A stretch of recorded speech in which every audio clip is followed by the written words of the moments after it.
Hello. Right, so I want to start playing with sharing in a different way some of the themes that I've been playing with the Temple Sessions Holy Days. For those who don't know me, my name's Em, and I'm leading a series of 13 themed dances in sync with the holiday, with the intention of retraditioning how and what and why we celebrate what we're celebrating. And the first one I'm going to be sharing about is one that we did on Earth Day, April 22nd, where we danced the overlapping energies of Earth Day and the number 4. And there are a lot of parallels thematically between these. And I come to these parallels through the use of astrology, the tarot, and numerology and sacred geometry. And then find holidays that these themes work well with to get us to kind of help a bridge between our own personal relationship with these themes, how they're playing out in our own lives, with the collective expression of those same themes. So this one is particularly dense and rich, and I've been working with ways to try to share what I've been synthesizing with these themes. So we're going to try it in this form and see how it goes. All right, so let's start with geometry. So in geometry, the 4 gives us the square in 2 dimensions and the cube in 3 dimensions. This is a really balanced, structured, stable form. Something I think is interesting, since I'm starting this with the number 4, geometry, the root of that word breaks down to geo is earth, metry is measure. So geometry is how we measure space and earth. So the energy of the 4 and the cube and the square is, it's about stability, it's foundation, it's structure, it's safety, security. These are the main themes that we get with the shape of the square and the cube and the number 4. And, if we think about other ways that we see the 4 playing out in our world, that there's a quality of embodiment to the number 4. So from an energetic grounding perspective, we ground ourselves in the 4 earthly directions, as well as grounding ourselves into the earth.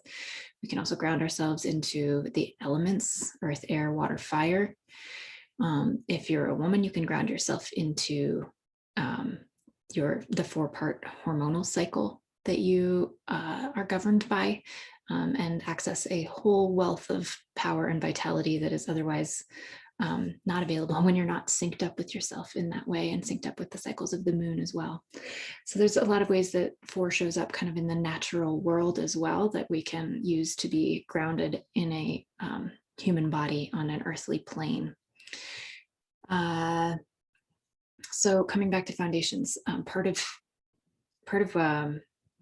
what I've been doing with these dances is looking at the cycle of creation, starting with 1 and ending with 13. And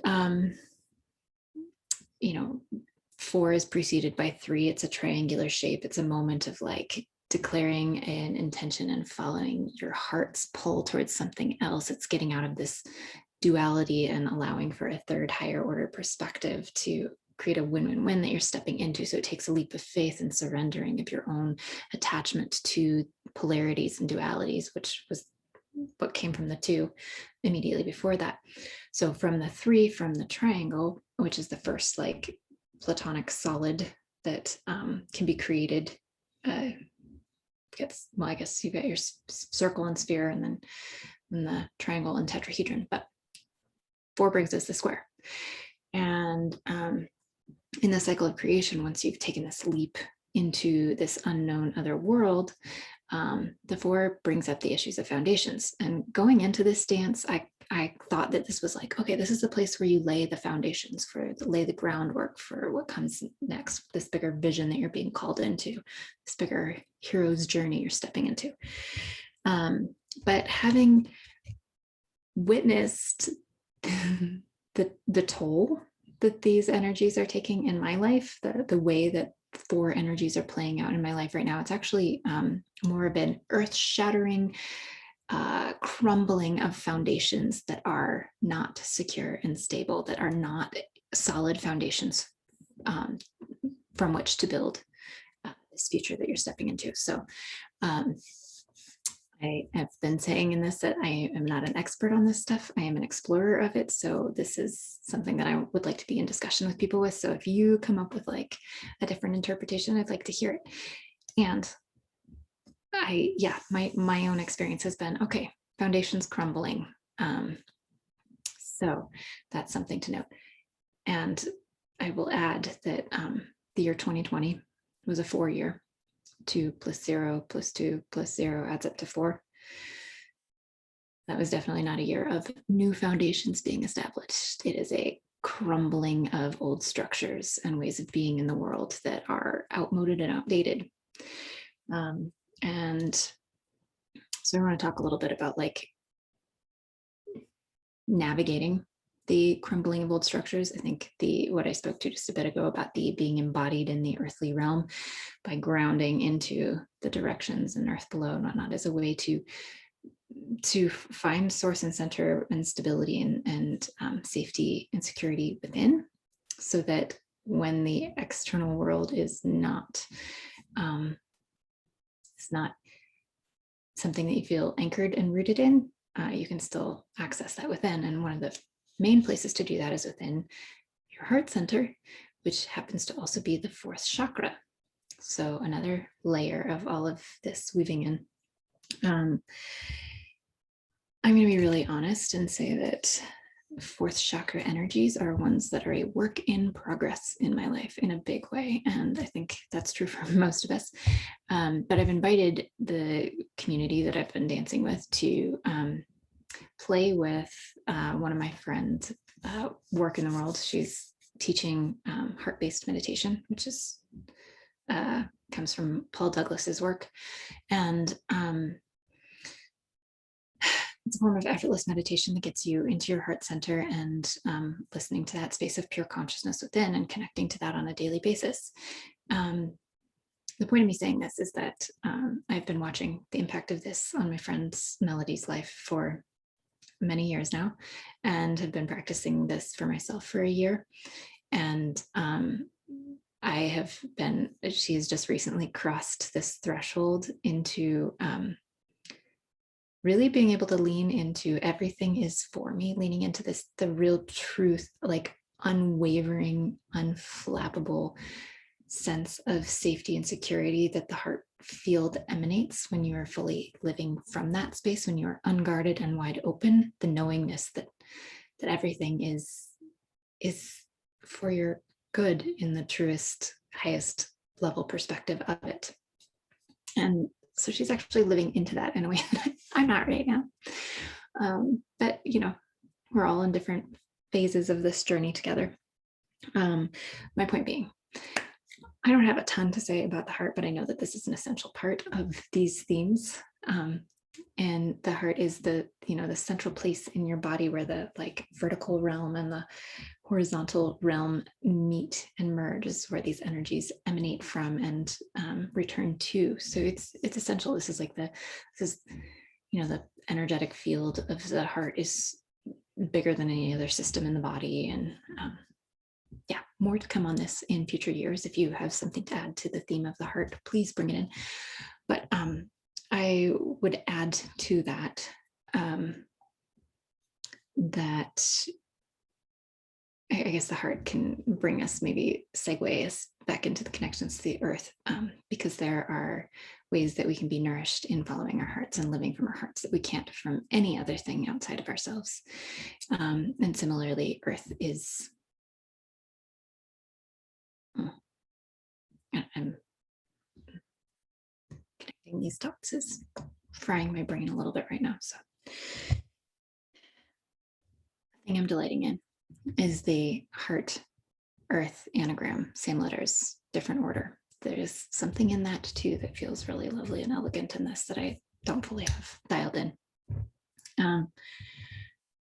But I guess on the theme of where there are overlaps with earth and heart, in the nurturing and nourishment and mother energy realms, the heart it lies under the breasts, and the source of nourishment for that transfer of well-being from mother to child is heart-centric. So that's one additional layer of like nourishment related to the heart and parallels to earth. So of course, earth is like the source of all of our sustenance. It's the source of all things of this material realm. It is what our bodies are made of. It's what our bodies return to. It's our ultimate nourishment and sustenance. And it's what we're literally rooted into. Literally all of our ancestors have been buried back into the earth. And the broccoli that we eat when we're growing babies becomes a baby in ways that like no one gets. So yeah, I'm going to switch gears on this and move into how astrology plays in. So again, themes of foundations, roots, security, safety, mother, lineage, ancestry, heritage, not quite tradition, but emotional stability, being grounded in the world, having sanctuary, what it is that we require to feel nourished in this world. All of those are fourth house themes, which the fourth house is found at the very bottom, the foundation of the chart. It's ruled by the moon and by Cancer, which are the divine feminine mother energies of the chart. So there's that overlap as well. And yeah, that's what I want to say about that. I know there's so much more that could be said about astrology, but I'm not fluent in astrology yet. I'm just scratching the surface. And that's one of those places that came up pretty obviously. So I also looked a lot into the tarot in how I am relating to these themes. So my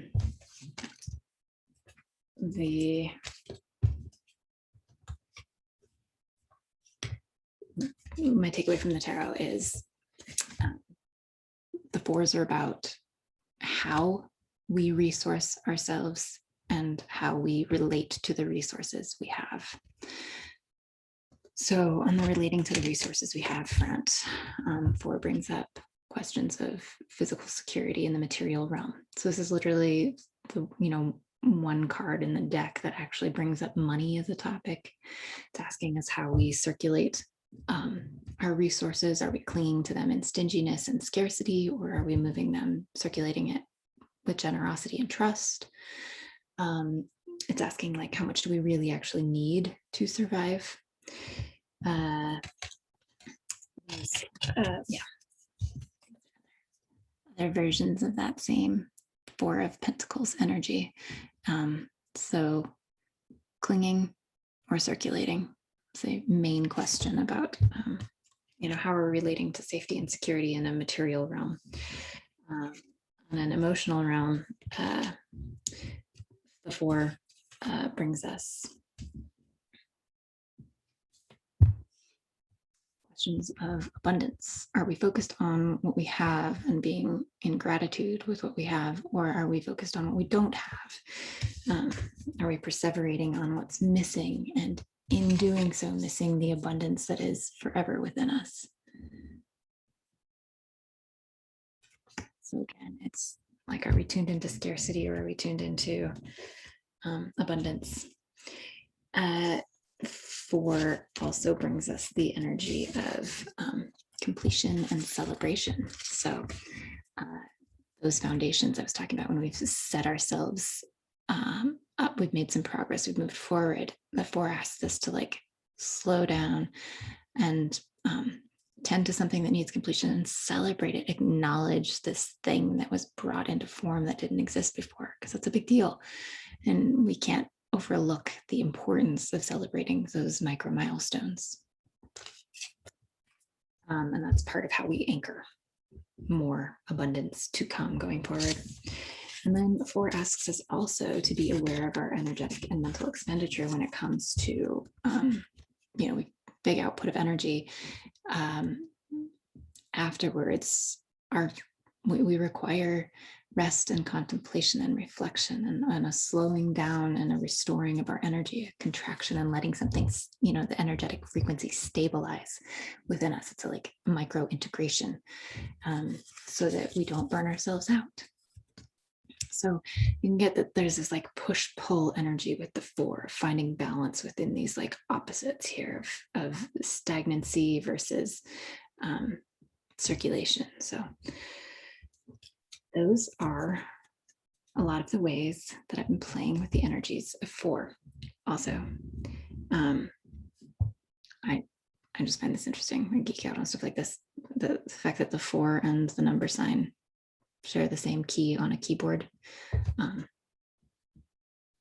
It's meaningless, except for maybe it's not. And it's fun. It's just another layer of like, okay, these things are being reiterated over and over again, even if it's not intentional. There's these themes. So let's listen, let's pay attention to them, because they're all sort of, getting our attention in similar ways, different avenues in. So all of this is a lot easier to like apply to our own personal lives. For me, I've been really dealing with issues of where am I living? How do I nourish my body? How do I structure my day? How do I cycle my life with my, 4 hormonal phases of my moon cycle? I've had issues of needing a root canal come up during this time period. So like really foundational, nourishment-based, embodiment-based, time and energy management, literal physical home space questions are like all over the board in my life. And that's a lot easier to work with these themes on a personal level that way. But I want to really stress that as I was working with these themes, the collective expression of these energies was off the charts, because during the preparation for this dance, we were coming to the end of the trial for Derek Chauvin for the murder of George Floyd. And during that, of course, there was a whole slew of other like high-profile police killings of kids in non-violent situations, and just absolutely atrocious abuses of power, all in the name of security. But it's a security for some at the expense of others, which is the foundation of how the United States operates. And if this is new information for you, I get it, it's really uncomfortable.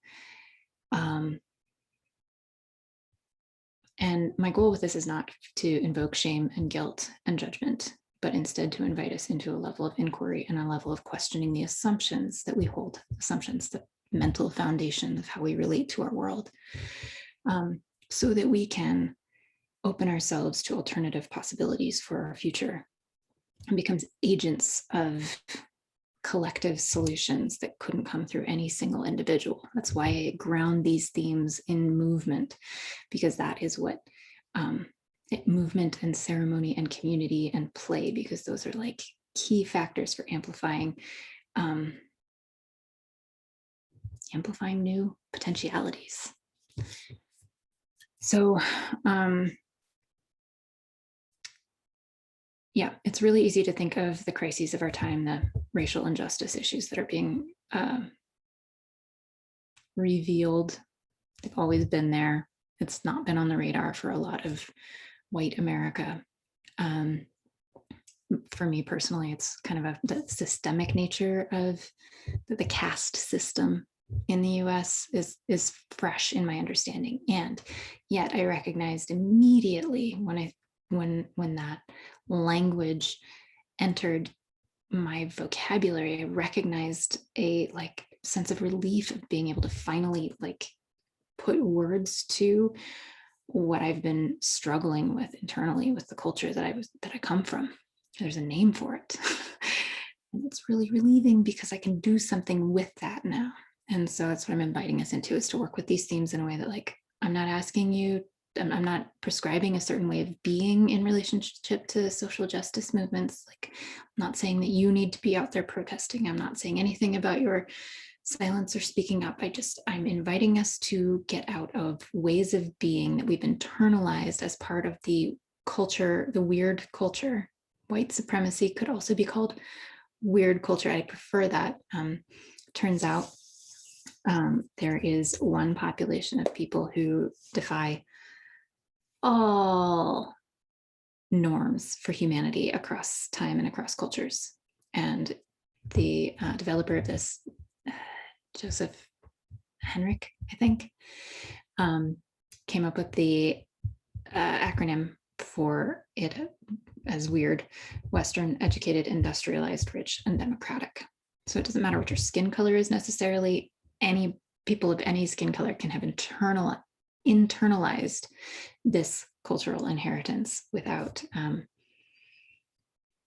that being a reflection of their skin color. Regardless, there are some good qualities to it, but not in the ways in which social institutions perpetually oppress and exploit our natural resources and Black, Indigenous, people of color in our world disproportionately to concentrate resources to the top.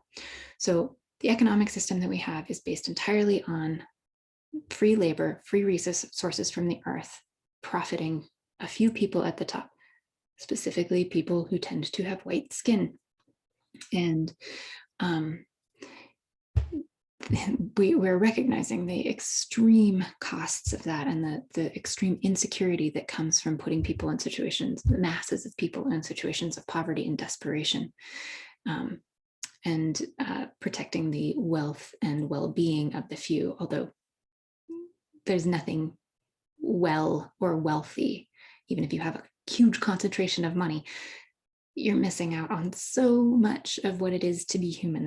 There's nothing about the system that serves anyone truly in the deepest sense. And we're witnessing the huge insecurities of that. And we're witnessing the cost of that rampant, growth-oriented, constant exploitation of Earth and our relationship to Earth in that way, as well as to the way that our law enforcement and justice system is designed to protect that financial security for the few by continuing to keep those who used to be enslaved, or whose ancestors used to be enslaved, in a state of never being able to get their footing and continually breaking down any community, any wealth that might be generated by Black and Indigenous Americans who we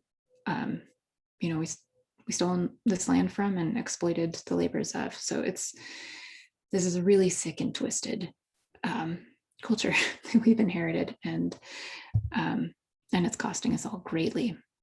And we are at a point where this literally cannot be sustained, because humanity will not necessarily continue to exist if we perpetuate these same dynamics going forward. So we've got to come up with different solutions. And these things are so much bigger than any one of us alone. There's like literally, what can we do? All I know is we can shift stuff inside ourselves to become conduits for something else. And that is my intention with this space, which is why I'm bringing these impossible topics to us to collectively hold and dance with and play within ourselves in ways that we don't normally play with ideas, and let our bodies work them and metabolize them so that as a community we can become receivers for a through line of health from our ancestors who came before, who lived in harmonious ways with the earth, and so that we can become receivers for a through line of health from Earth consciousness herself. Which brings me to another layer of this. The reason I chose Earth Day for this dance is because, well, first of all, it's ludicrous when Earth is like the entirety of our subsistence, aside from light from the sun, which is of course necessary, but everything else is this earth-based, sustenance for us. To have one day of the year in honor of her, that is clearly like a capitalist way of relating to Earth. And but aside from that, I want us to go a little bit deeper with Earth Day and move away from this idea of conservation and move towards conversation. So conservation is still about relating to Earth from a patronizing, objectification of Earth. It's like, okay, here's a parcel of land and let's preserve it and protect it and take care of it intact in this way, but it's not, that's still like othering Earth. It's still turning Earth into an object. It's still relating to this as Earth as a commodity. And my belief about our world is that we're going to need to partner with Earth as a being, as an entity, be in conversation with the Earth within ourselves, with Earth as a living entity. This is something you put into practice all the time. Like there are signs being delivered to you personally, to you through your material physical world, through the earthly realms that are personalized to you, ways that you're receiving direct feedback from the cosmos around how you relate to this Earth. So this is not something I'm asking you to just swallow. It's something I'm asking you to play with. It's like, what happens when you relate to Earth as mother, as a divine being, as a creature with a heartbeat that you can connect into, that you can tune into through your own heart. So the structures, the systems, the institutions that dominate our world, this weird culture that we have inherited and are just living out by default, which we now see that we've reached the maximal extent of, and we're like on the brink of complete systemic failure at all realms of our existence. It is in systemic failure. It is collapsing in and of itself. The foundations are crumbling. And yes, there are some of us who are here to play roles in actively dismantling that. And I think we're also being asked to partner with Earth herself and the forces of the cosmos that are bigger than us, that animate us, that grow us from infants in the wombs to whoever we are here to be in the course of our lifetimes, to partner with these forces and to know that this is underway no matter what.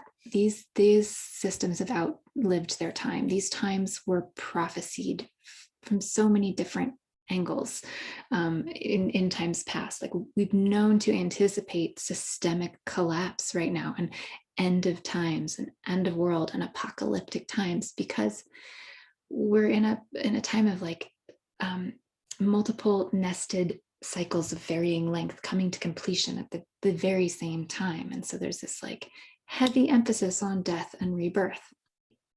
And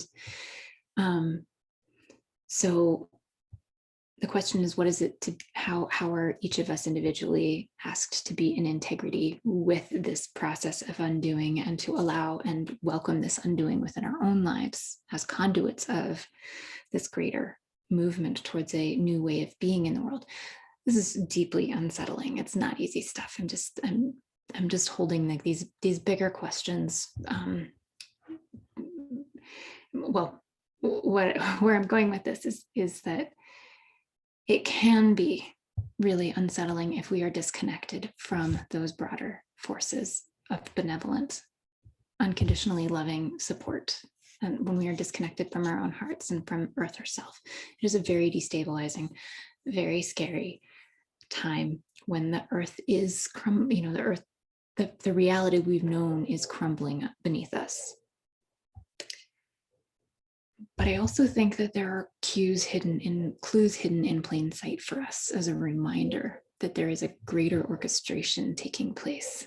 And one of the ways that I've been tracking that is through language.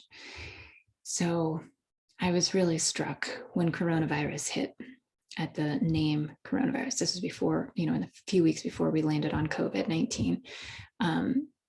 We were just calling this a coronavirus. Well, corona is, a ring of light that looks like a ring of light, but it's a ring around the outside edge, something, but it's associated with halos and angelic realms and the crown chakra. It means crown. And so to have this like devastating disease sweeping the globe, but carrying the essence, the linguistic essence of crown and angelic energy. It's just interesting to me. I think there's something to that. And I also was delighted, this was not my own uncovering, but an actor, Mischke Brooks, I'm hoping I said that right, shared this the other day about the George Floyd trial. And his thing was like, I don't think the simulation's trying to hide things very easily anymore. Basically what he looked into was the meaning of the name George Floyd. Remember geometry, earth measure, George, same start, same prefix, earth worker. George means earth worker. And the name Floyd has its roots in Lloyd, which has, you know, the main meaning of that is gray-haired. But you dig a little bit deeper into that, and you find that there's a connotation with that of sacred and holy. So the name George Floyd means sacred, holy earthworker. I'm not saying that he ever should have died, but there's an elegance to that of like, okay, there's divine service in that name. It conjures up divine service.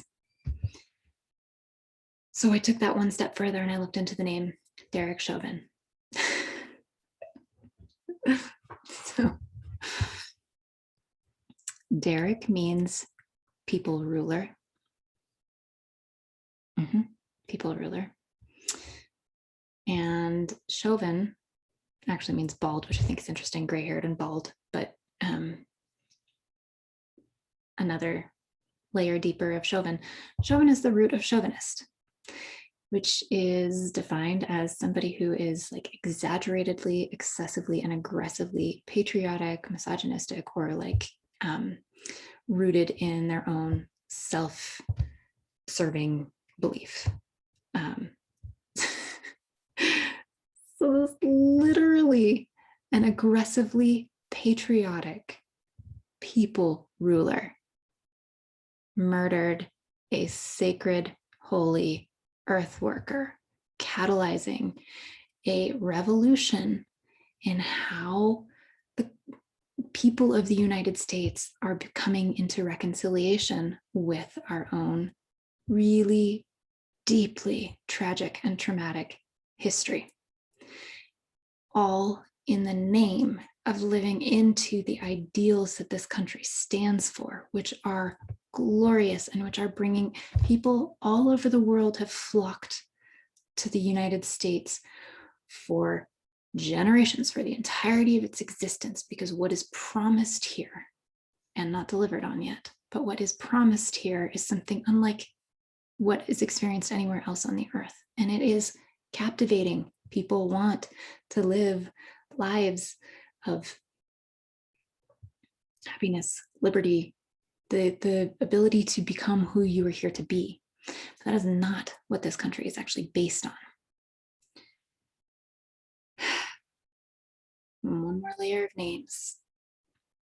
I think it's really interesting.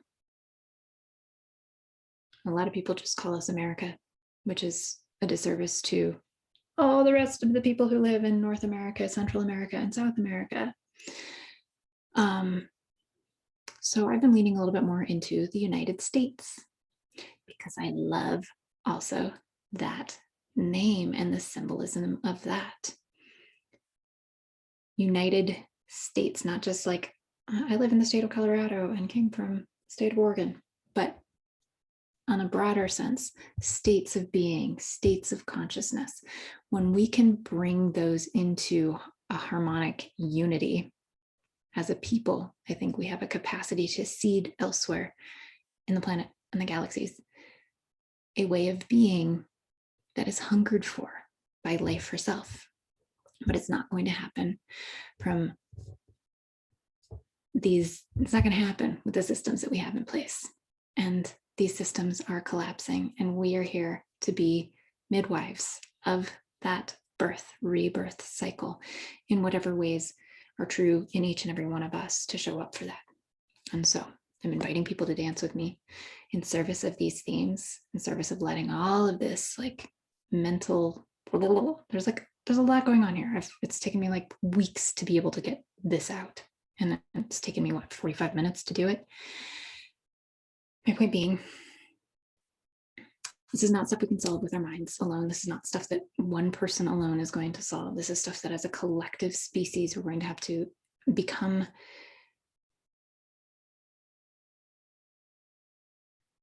we're going to have to create space within ourselves in a new way, within our bodies. We have to metabolize our experiences in a wholly new kind of way so that we can show up for these times in the way that we are, the way that I think we were born to be here, born to serve this shift. And I think that the combination of bringing really complex, multifaceted,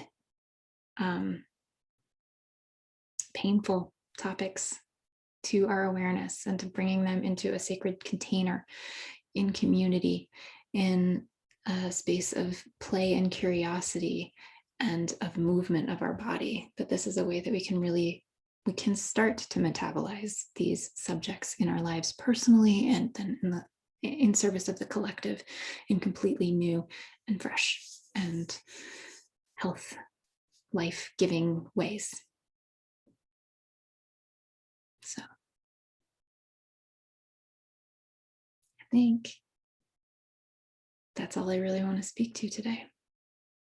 Thanks for hanging in here for this if you did. And if you'd like to join us for our dance on the number 5 in May, we're going to be dancing on the International Day of Peace, dancing all things 5, which I'll share about later. And that'll be happening on May 16th. I think that's a Sunday. So, yep, it is burped. Doing it again. Yeah, I'd love to have you. If you're interested, I don't know, message me, or I'm not sure how you get a hold of me right now, honestly. I don't know where this video is going, but thank you for joining me for this and being a fellow explorer in whatever life is asking of us at this spectacularly real and raw and rich moment in time. Okay, that's all for now. And check in with you later. Yeah, okay.